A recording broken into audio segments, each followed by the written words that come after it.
नमस्कार। हमारा देश और पूरा विश्व आज कोविड-19 की चुनौती का सामना कर रहा है। कोविड-19 अभी खत्म नहीं हुआ है। ऐसे में हमारा फर्ज है कि हम सतर्क रहें। इसलिए जब तक दवाई नहीं तब तक कोई ढिलाई नहीं। कोरोना से बचाव के लिए जरूरी है नियमित रूप से हाथ धोना, मास्क पहनना और आपस में उचित दूरी बनाए रखना। याद रखिए, 2 गज दूरी मास्क है जरूरी। खांसी, बुखार या सांस लेने में कठिनाई होने पर हेल्पलाइन नंबर 1075 पर संपर्क करें। नमस्कार बच्चों, मैं शिबू चेरियन उच्च श्रेणी शिक्षक शासकीय उच्चतर माध्यमिक विद्यालय आनंद नगर भोपाल कक्षा 9वीं गणित की आज की इस कक्षा में आप सभी बच्चों का स्वागत करता हूं। बच्चों, अध्याय 2 बहुपद का अध्ययन आपने पूर्व में कर लिया है। आज हम इस अध्याय के उन महत्वपूर्ण प्रश्नों का अध्ययन करेंगे जो इस वर्ष हमारी वार्षिक परीक्षा में आ सकते हैं। बच्चों, आपने रिवीजन टेस्ट में भी इस अध्याय के प्रश्नों को हल किया है। आइए हम देखें वार्षिक परीक्षा की तैयारी हम किस प्रकार से कर सकते हैं। बच्चों, सर्वप्रथम हम ब्लूप्रिंट पर चर्चा करें। इस अध्याय से 1 अंक वाले 4 प्रश्न, 2 अंक वाले कोई प्रश्न नहीं आ रहे हैं, 3 अंक वाले कोई प्रश्न नहीं है, किंतु 4 अंक वाले 1 प्रश्न और 5 अंक वाले 1 प्रश्न आ रहे हैं। इस प्रकार से इस अध्याय से कुल 13 अंकों के प्रश्न आ रहे हैं।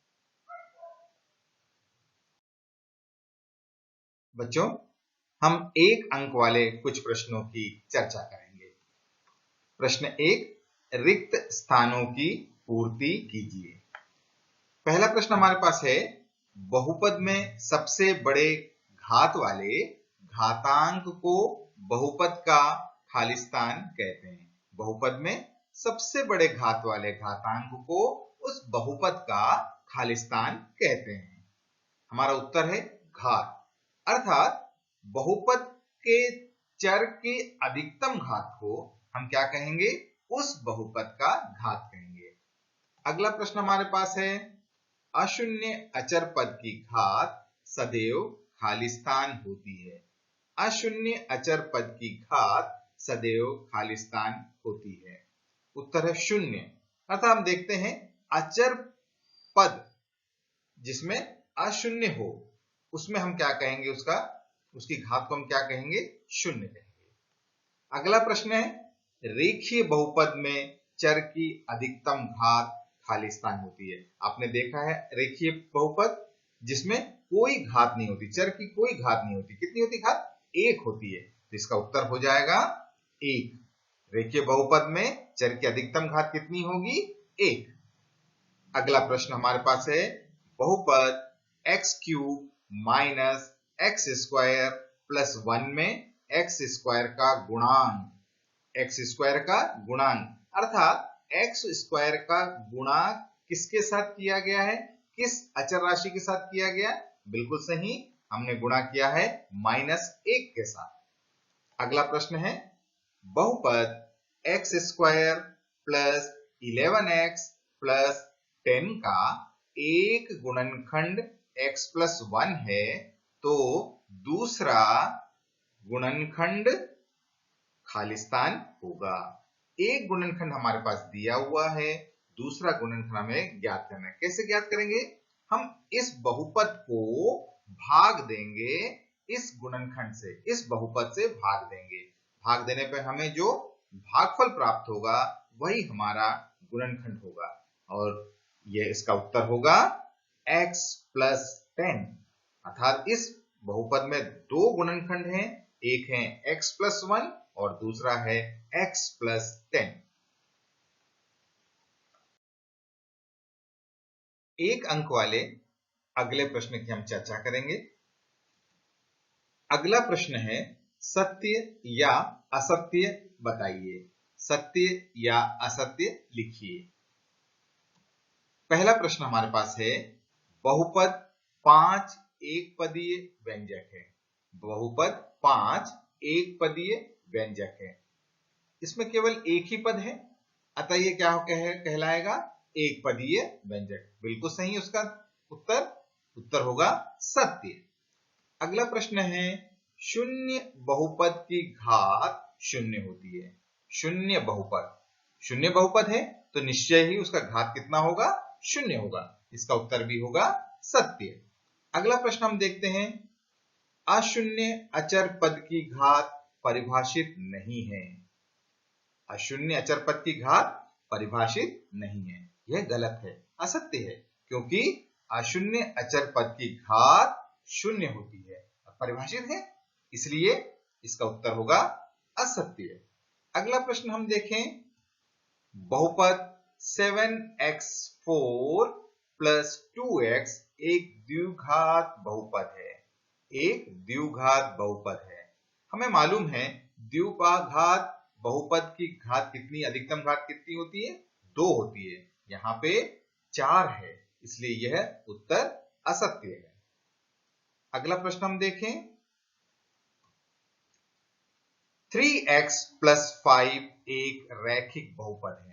रैखिक बहुपद के चर में कोई भी घात नहीं होती है। यहाँ x की कोई घात नहीं है, केवल घात 1 है, इसलिए यह कैसा बहुपद है? रैखिक बहुपद है, अतः इसका उत्तर होगा सत्य। एक अंक वाले अगले प्रश्न पर हम चर्चा करेंगे। अगला प्रश्न हमारे पास है, एक शब्द या एक वाक्य में उत्तर दीजिए। एक शब्द या एक वाक्य में हमें इसका उत्तर लिखना है। पहला प्रश्न देखिए, ऐसा बहुपद जिसके सभी गुणांक शून्य हो क्या कहलाता है? बहुपद जिसके सभी गुणांक शून्य हो उसे हम क्या कहेंगे? शून्य बहुपद। जिसके सभी गुणांक, जिस बहुपद के सभी गुणांक शून्य हो उसे हम कहेंगे शून्य बहुपद। अगला प्रश्न, ऐसा बहुपद जिसमें केवल एक पद हो। बहुपद में कितने पद हैं? एक पद, क्या कहलाता है? उत्तर है एक पदीय बहुपद। क्योंकि इसमें एक ही पद है, इसलिए हम इसे एक पदीय बहुपद कहेंगे। अगला प्रश्न, केवल 2 पदों वाला बहुपद क्या कहलाता है? ऐसे बहुपद जिसमें 2 पद है। एक पद वाले बहुपद को हम एक पदी कहते हैं, तो 2 पद वाले बहुपद को हम क्या कहेंगे? द्विपदीय बहुपद। अगला प्रश्न, केवल 3 पदों वाला बहुपद क्या कहलाता है? ऐसा बहुपद जिसमें 3 पद है। एक पद होने पर एक पदीय, 2 पदों के होने पर द्विपदीय, तो 3 पदों के होने पर हम इसे कहेंगे त्रिपदीय बहुपद। त्रिपदीय बहुपद। अगला प्रश्न, एक घात वाले बहुपद को क्या कहते हैं? ऐसा बहुपद जिसकी अधिकतम घात 1 हो, इसे हम कहते हैं रैखिक बहुपद। इसे हम कहेंगे रैखिक बहुपद।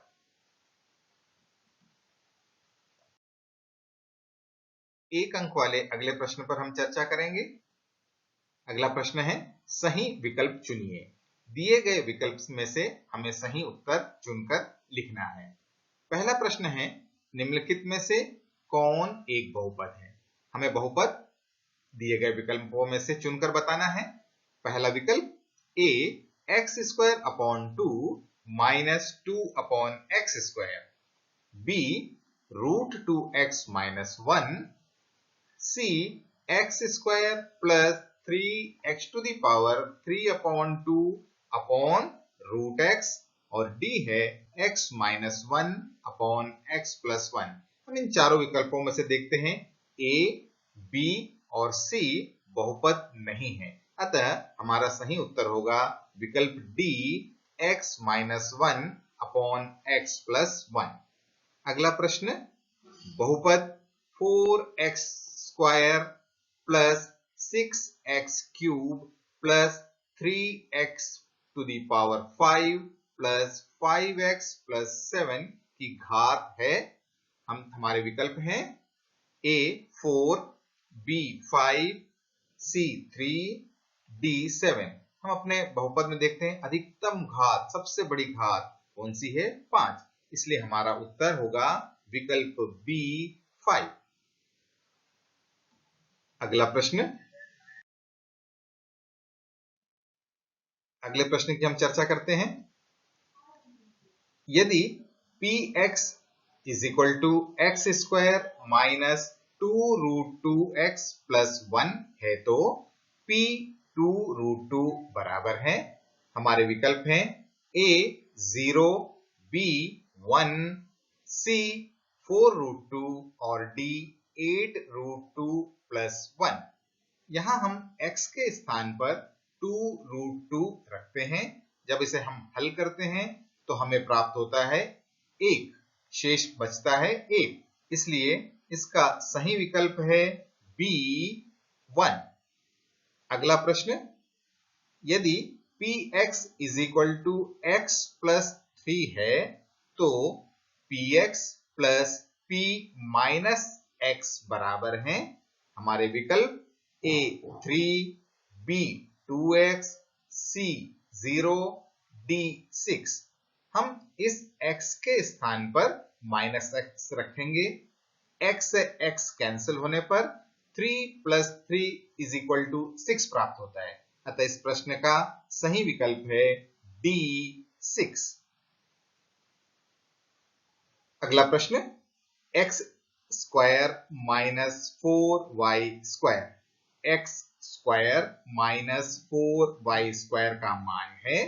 हमारे विकल्प A x plus y, x minus y, b x plus 2y, x minus 2y, c x plus 3y, x minus 3y और d 2x plus y, 2x minus y। इस प्रश्न को देखते ही हमें लगता है ये सरसमीका है। बिल्कुल सही। a square minus b square is equal to a plus b, a minus b की सरसमीका है। हम इस 4 को पूर्ण वर्ग में बदलेंगे। 4 का वर्गमूल है 2, अतः ये हो जाएगा 2y होल स्क्वायर। अतः इसका सही विकल्प है b x plus 2y, x minus 2y। विकल्प b x plus 2y, x minus 2y इसका सही उत्तर है। अगला प्रश्न हम देखते हैं। बहुपद px is equal to 2x plus 5 का शून्यक है। विकल्प हमारे a minus 2/5, b minus 5/2, c 2/5, d 5/2। हम इन मानों को इस x के स्थान पर रखकर देखते हैं कब इस बहुपद का मान शून्य होता है। जब हम माइनस 5/2 x के स्थान पर रखते हैं तब इस बहुपद का मान शून्य हो जाता है। अतः इस प्रश्न का सही विकल्प है b माइनस 5/2। अगला प्रश्न, यदि a plus b plus c is equal to 0 है तो a cube plus b cube plus c cube बराबर है। यह प्रश्न हमारे प्रश्नावली 2.5 का 13वां प्रश्न है। इसका विकल्प है a 0, b abc, c 3abc, d 2abc। हमारे 13वें प्रश्न में इसका उत्तर है, सही विकल्प है c 3abc। विकल्प c 3abc। अगले प्रश्न पर हम चर्चा करते हैं। निम्नलिखित व्यंजकों में से कौन कौन से बहुपद हैं और कौन कौन से नहीं, हमें चुनकर लिखना है। कौन कौन से बहुपद हैं और कौन कौन से नहीं, ये हमको चुनकर लिखना है। हम प्रश्नों को देखते हैं। पहला प्रश्न है 4x square minus 3x plus 7, यह बहुपद है। अगला प्रश्न y स्क्वायर प्लस √2, यह भी बहुपद है क्योंकि इसके घात पूर्णांक हैं। चर संख्या की घात पूर्णांक है, इसलिए यह बहुपद है। अगला प्रश्न 3√t प्लस t√2 यह बहुपद नहीं है, क्योंकि यहां इस t की घात पूर्णांक नहीं है, t रूट में वर्गमूल में है, इसलिए यह बहुपद नहीं है। अगला प्रश्न y प्लस 2/y यह भी बहुपद नहीं है, क्योंकि यहां y की घात जब हम इसे ऊपर ले जाएंगे तो -1 होगी, या हम कह सकते हैं यहां y की घात पूर्णांक में नहीं है, इसलिए यह बहुपद नहीं है। अगला प्रश्न x to the power 10 plus y to the power 3 plus t to the power 50 यह इसमें 3 चर आए हुए हैं, इसलिए हम इसे कहेंगे त्रिचरीय बहुपद। ये बहुपद तो हैं, लेकिन इसमें चूंकि 3 अलग अलग चर हैं, इसलिए हम कहेंगे त्रिचरीय बहुपद। अगले प्रश्न पर हम चर्चा करते हैं। निम्नलिखित में से x स्क्वायर का गुणांक लिखिए। दिए गए प्रश्नों में हमें x स्क्वायर का गुणांक लिखना है। पहला प्रश्न 2 plus x square plus x में हमें बताना है x स्क्वायर का गुणांक। x स्क्वायर का गुणा जिस संख्या से की गई हो वह इसका गुणांक होगा। यहाँ पे x स्क्वायर की गुणा किससे किया गया है? 1 से, अतः x स्क्वायर का गुणांक 1 है। अगला प्रश्न pi upon 2 x square plus x में यहाँ पे x स्क्वायर का गुणांक किससे किया गया है? पाई अपॉन 2 से, अतः x स्क्वायर का गुणांक पाई अपॉन 2 है। अगला प्रश्न 2 minus x square plus x cube में एक्स स्क्वायर का गुणांक, एक्स स्क्वायर का गुणा किससे किया गया है? -1 से, अतः एक्स स्क्वायर का गुणांक -1 है। अगला प्रश्न √2x माइनस 1 में एक्स स्क्वायर का गुणांक, हम इसमें देखते हैं यहाँ एक्स स्क्वायर है ही नहीं, अतः यहाँ एक्स स्क्वायर का गुणांक होगा 0। अगले प्रश्न पर हम चर्चा करते हैं। निम्नलिखित बहुपदों में से प्रत्येक बहुपद की घात लिखिए। हमें दिए गए बहुपदों में से प्रत्येक बहुपद की घात लिखनी है। पहला प्रश्न 5x³ plus 4x square plus 7x। हमें मालूम है बहुपद की घात किसे कहते हैं? चर की अधिकतम घात को हम उस बहुपद का घात कहते हैं, और यहाँ पे हमारे पास अधिकतम घात 3 है, इसलिए बहुपद की घात 3 है। अगला प्रश्न 5t माइनस √7। यहाँ पे हम देखते हैं चर की अधिकतम घात कितनी है? 1 है, अतः बहुपद की घात 1। अगला प्रश्न 4 माइनस y स्क्वायर। यहाँ देखिए चर की अधिकतम घात कितनी है? 2, अतः इस बहुपद की घात भी 2 होगी। अगला प्रश्न 3, केवल एक पद दिया हुआ 3, यहाँ पे कोई चर संख्या नहीं है, अतः बहुपद की घात होगी 0। बहुपद की घात होगी 0 या 0। अगले एक अंक वाले प्रश्नों पर हम चर्चा करते हैं। निम्नलिखित में से रैखिक बहुपद, द्विघाती बहुपद और त्रिघाती बहुपद बताना है। दिए गए बहुपद में से हमें रैखिक बहुपद, द्विघाती बहुपद और त्रिघाती बहुपद बताना है। पहला है हमारे पास एक्स स्क्वायर प्लस एक्स। यहां हम देखते हैं चर संख्या की अधिकतम घात 2 है, इसलिए यह है द्विघातीय बहुपद। अगला प्रश्न 3t। यहाँ पे t की अधिकतम या चर की अधिकतम घात 1 है, इसलिए हम इसे रैखिक बहुपद कहते हैं। अगला प्रश्न x minus x cube, x minus x cube. यहां चर संख्या की अधिकतम घात 3 है, अतः इसे त्रिघाती बहुपद कहेंगे।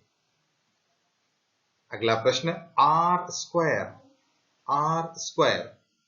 यहां पर चर की घात 2 है, इसलिए इसे द्विघातीय बहुपद कहेंगे। अगला प्रश्न y plus Y square plus 4। यहां हमारे चर की अधिकतम घात, हमारे बहुपद की अधिकतम घात 2 है, अतः यह द्विघातीय बहुपद होगा। अगला प्रश्न 7x³ 7x³ यहां बहुपद की अधिकतम घात 3 है, अतः इसे त्रिघातीय बहुपद कहते हैं। बच्चों, अब हम कुछ उपयोगी सरसमीकाओं पर चर्चा करेंगे। इन सरसमीकाओं का उपयोग न केवल 4 अंक और 5 अंक वाले प्रश्नों को हल करने में होता है, बल्कि 1 अंक वाले खाली स्थान में भी इन सरसमीकाओं का उपयोग होता है। हमें इन सरसमीकाओं को अच्छे से समझना है और उचित तरीके से इसका उपयोग भी करना है। हमारी पहली सरसमीका है x plus Y whole square, अर्थात x प्लस वाई का x प्लस वाई से गुणा किया गया है। इस सरसमीका में हमें प्राप्त होता है x square plus 2xy plus Y square. फिर से हम कहेंगे x plus Y whole square is equal to X square plus 2xy plus Y square. अगली सरसमीका x minus Y whole square, अर्थात x माइनस वाई का गुणा x माइनस वाई से किया गया है। x minus Y whole square is equal to X square minus 2xy plus Y square. अगली सरसमीका हम देखते हैं X square minus Y square, X square minus Y square is equal to X minus Y X plus Y. या हम इसे विपरीत रूप में भी देख सकते हैं। यदि हमारे पास x माइनस वाई और x प्लस वाई दिया हो तो उसके स्थान पर हम X square minus Y square लिख सकते हैं।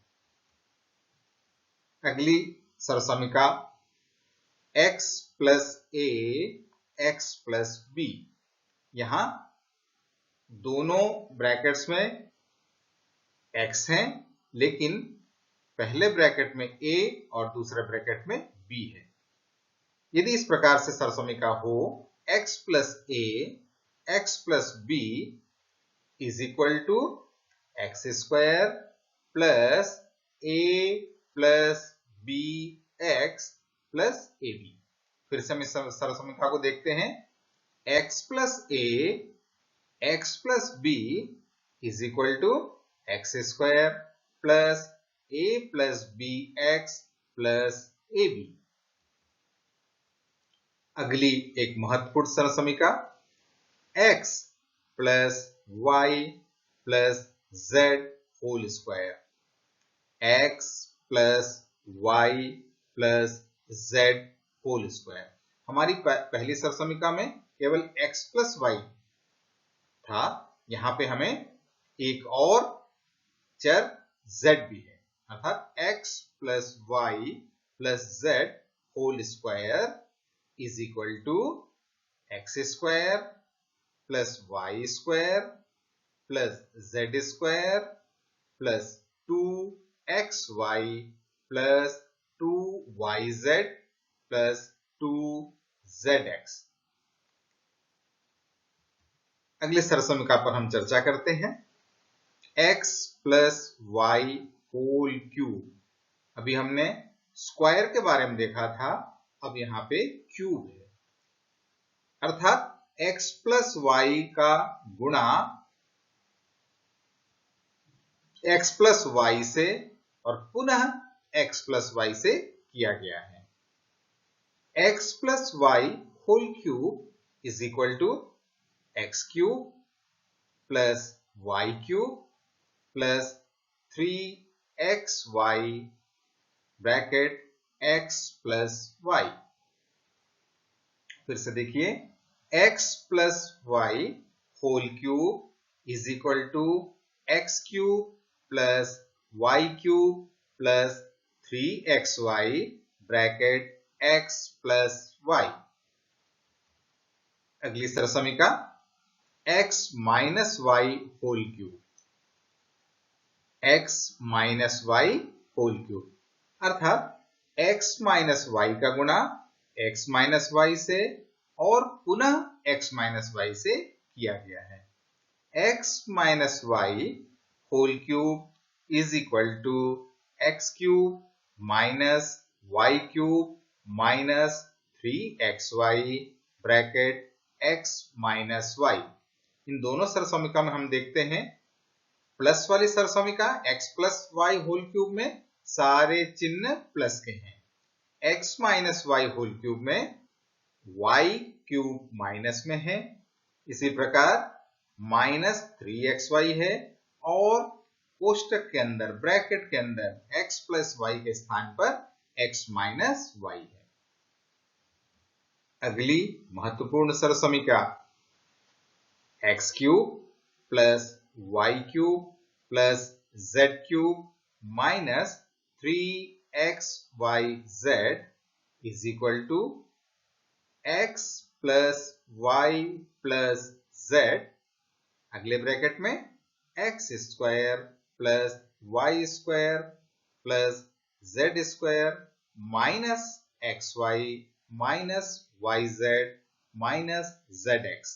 पुनः हम देखते हैं x cube plus Y cube plus z cube minus 3xyz is equal to bracket x plus Y plus z bracket close, अगले ब्रैकेट में x square plus Y square plus z square minus xy minus yz minus zx। बच्चों, मुझे आशा है कि आपने एक अंक वाले सभी प्रश्नों को काफी अच्छे से समझ लिया होगा। इन प्रश्नों को आपको बार बार अभ्यास करना है, सरसमीकाओं को समझना है ताकि परीक्षा में एक अंक वाले सभी प्रश्नों को हम अच्छी तरीके से हल कर सकें। शुभकामनाओं के साथ, थैंक यू। किशोर अवस्था संबंधित समस्याओं के परामर्श हेतु समर्पित उमंग किशोर हेल्पलाइन के टोल फ्री नंबर 144225 पर संपर्क करें।